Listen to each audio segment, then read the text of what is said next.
Okay, so let's get into gender, chapter 9 in the real world. Every time I forget to click off of this thing. It's totally fine. There we go. Gender and sex. So gender and sex are often interchangeable, but not in sociology. These are two very distinct definitions. So let's start with the first definition of sex, and it is an individual's membership into one of two biologically distinct categories, right? So we have our primary sex characteristics and our secondary sex characteristics. Primary sex characteristics include chromosomes, hormones, and your reproductive organs. The secondary sex characteristics are those things like facial and body hair, musculature, and bone structure. Now, this definition is based entirely on this idea that we live in a binary. We do not. I do not have the time online to explain this to you, but just know that we do not actually live in a binary of only male and only female.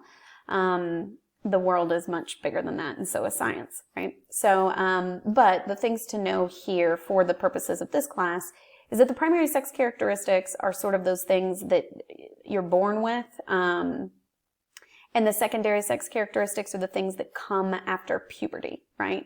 So you can imagine all of the stuff, if you can think of all of the changes that you went through during puberty, those were those secondary sex characteristics. And yes, we just don't live in a binary. It's not two biologically distinct categories. There are multiple categories, and just, know that moving forward. Now, gender is a little bit different. Gender is the physical, behavioral, and personality traits that a group considers normal for its male and female members, right? The world, like the actual real world, isn't in a binary, but structurally speaking, we are. And in the United States in particular, historically speaking, we have pushed this male or female, one or the other, right? And we'll talk today a little bit more about exactly how those things are different, and how we've changed them throughout time. But your gender identity is your individual self-definition or your sense of gender. How do you identify your gender? Like, what is your gender identity? This is your decision. You get to make it. Now, your gender expression is how that manifests, how that identity manifests. So how do you present to the world your gender identity? That's your gender expression. Now we have this beautiful little unicorn here, so we're going to play with this a little bit. Hopefully you can see my cursor. So the gender unicorn, we used to have the genderbread man, and obviously I hope you can tell why that was a problem. But we have the gender unicorn, and so you have your gender identity up here, whether it's male, female, male, man, woman, boy, girl, or anything else, right? This is in your brain. Your gender identity is totally and completely in your brain. Your gender expression are these dots all the way down here. It's just how you express to the world, and this could be masculine, feminine, other, right? Now, your sex assigned at birth could be male, female, other, or intersex. This is down here. Those goes back to those primary and secondary sex characteristics, which, are the primary ones are situated down here at birth. And then up here we have who you're physically attracted to and you're emotionally attracted to. And those could be two different things, right? And so your physical attraction versus your emotional attraction, whether it's women or men or other genders, whatever it looks like. This is the gender unicorn, and you can kind of see where you fit on the unicorn.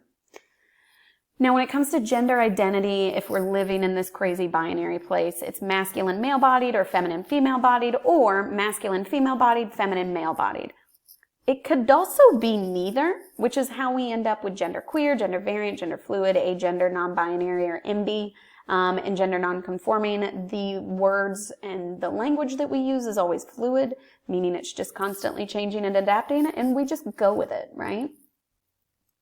Now, essentially what all this is saying is we kind of have this line of masculine to feminine, and you can lie anywhere on that line. You can be a female bodied masculine expression or whatever. Like, just, it doesn't matter. You just find where your identity lies and try and live the best life that you can. And this is where this stuff gets hairy. So we're not judgmental, and we don't tell people how they're supposed to be dressing and how they're supposed to be acting. And your gender expression and your gender identity are yours, and you get to decide what you want to do with it. Okay, so some words when it comes to cisgender versus transgender. Cis means to same, trans means to cross. Cisgendered individuals, they identify with the same sex assigned to them at birth. We've got inappropriate language here. Do not refer to cisgendered people as real boys or real girls or real women or real men. That's a load of hot garbage.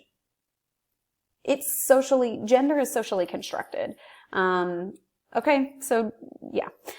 Trans means to cross, right? And so their gender is different than the sex that was assigned to them at birth. And so some terms for you is M to F, male to female, female to male, F to M, and then trans. And when we write trans out, we use this asterisk, right, that I have over here. And the asterisk is trying to encompass those non-cisgendered people who may not identify as trans.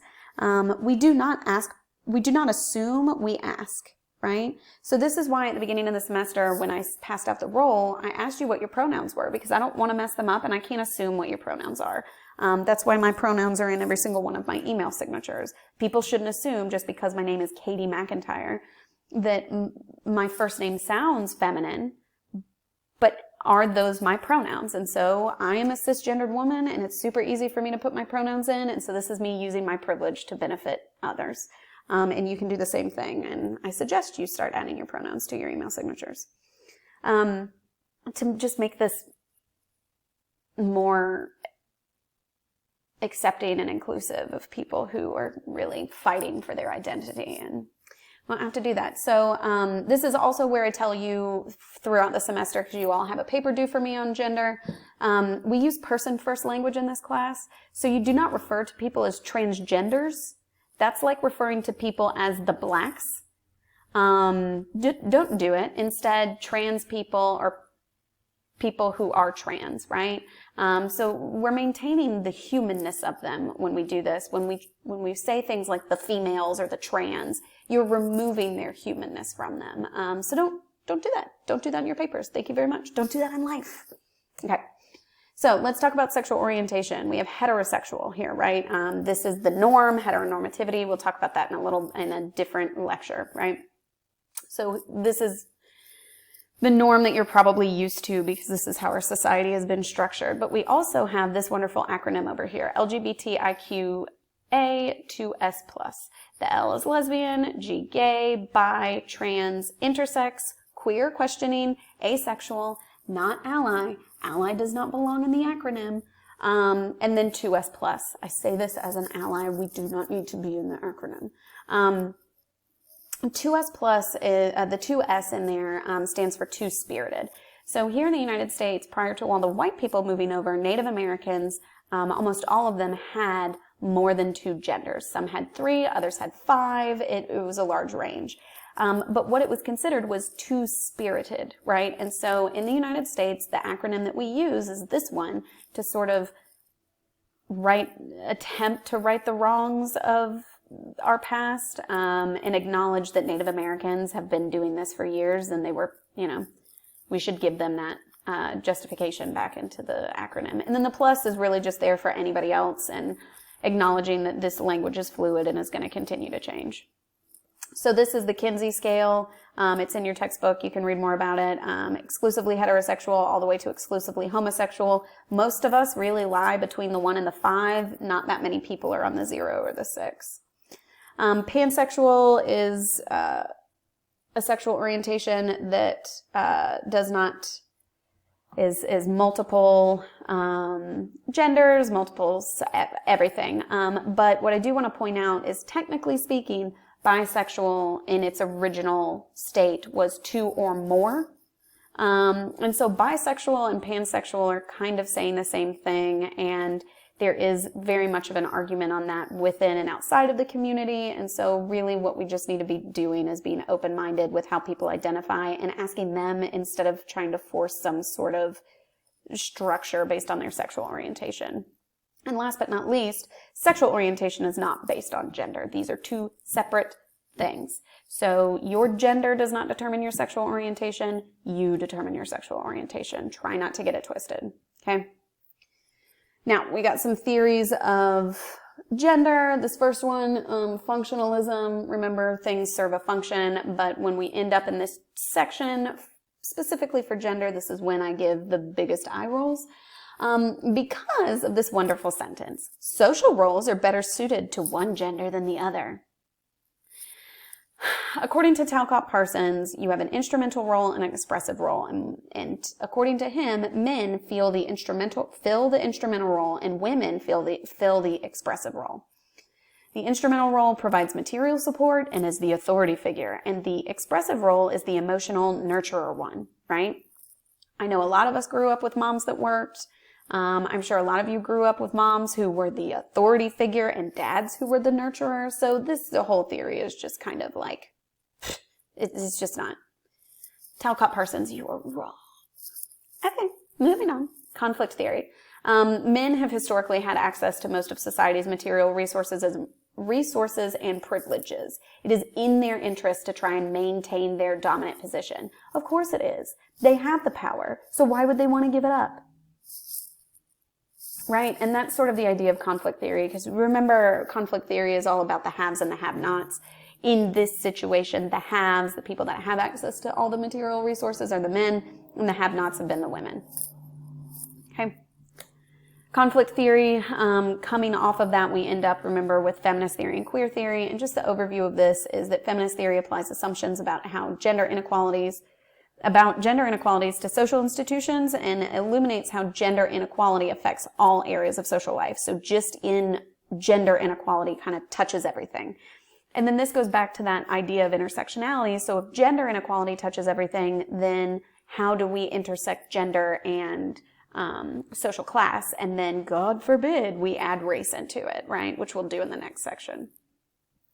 Queer theory emphasizes the importance of difference and says when we categorize people, we are limiting ourselves and we are limiting society.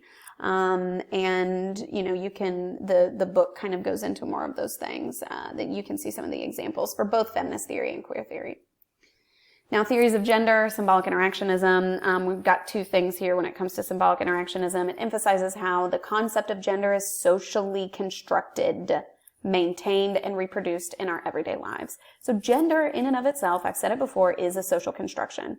You can click through this on the slides that I actually have downloaded to the Moodle page and see how this plays out in the real world with these pointlessly gendered products. It's a lot of fun.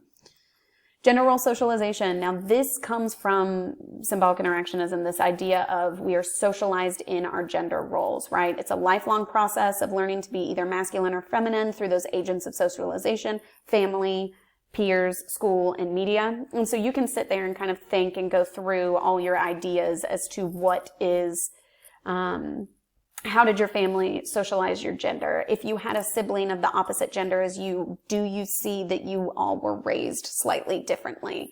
Were you treated differently in school from your opposite gendered partners, like peers? And then also, you can even see this when the little kids play together and then they have the big gender divide at some point in time in their K through 12 education. And then in high school, they all start intermingling again. I wonder why.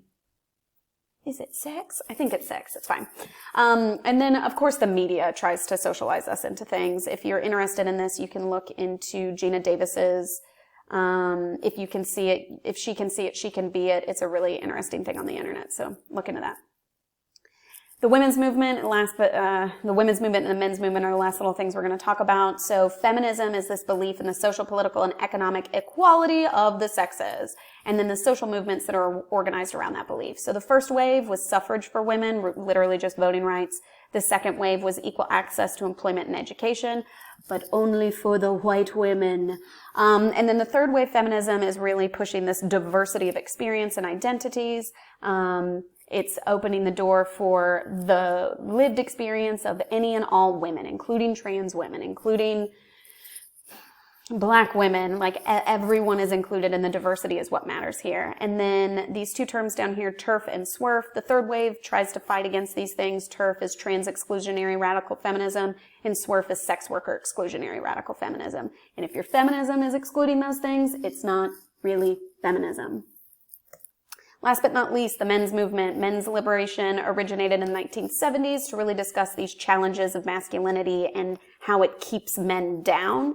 It is split into two very distinct groups, the men's right movement, a la Leslie Knope, that's not a real thing, and then the pro-feminist men's movement that are really acknowledging the structures of masculinity and how it's really creating a mental health crisis among men, and how men and women can come together to sort of support each other. So that's what we got for today.